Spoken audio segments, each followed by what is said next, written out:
At this point, you should have already watched the video going through the assignments for this week.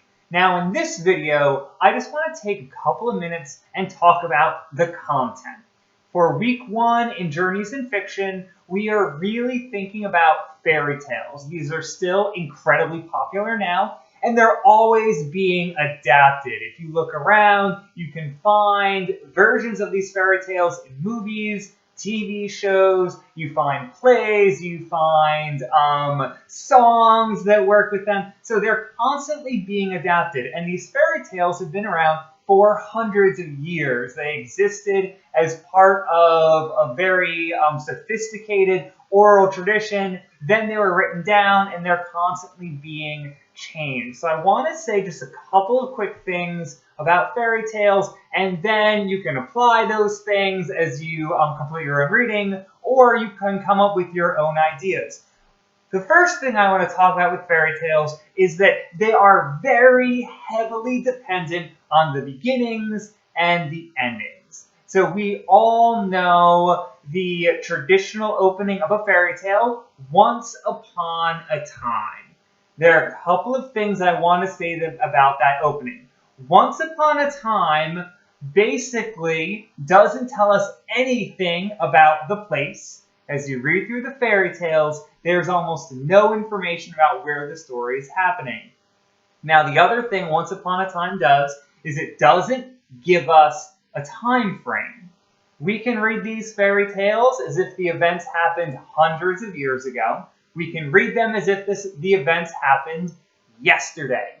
Fairy tales need that to happen. The reason they need that to happen is that they are largely based on encouraging young readers to put themselves into the story. So they can look at the main character and say, I am like Cinderella. I am like Snow White. All right, now fairy tales really depend on the opening, the beginning. They also heavily depend on the ending. All right, the reason they depend on the ending is that fairy tales often have a specific moral that they're trying to teach. Sometimes these morals are really easy to pick out.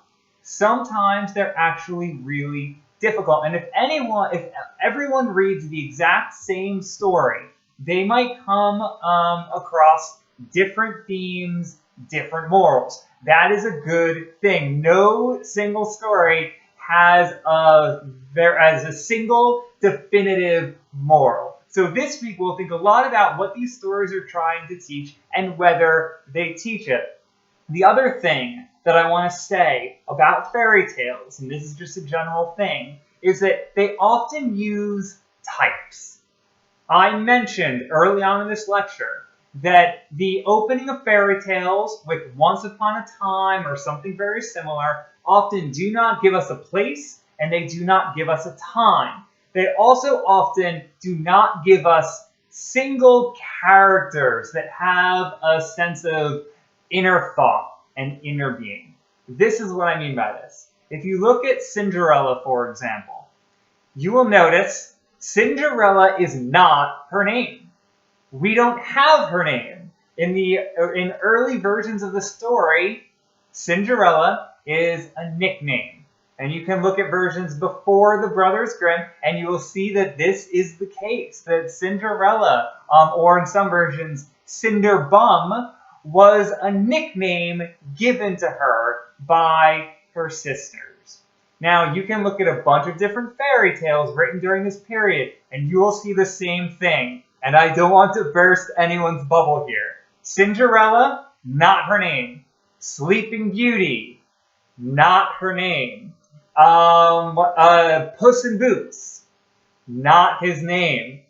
These are simply nicknames that are given to individual figures or characters. This is incredibly important for how fairy tales function. I mentioned how fairy tales often do not tell us the place or the time so that readers can put themselves into the story. The same thing goes with the absence of a name.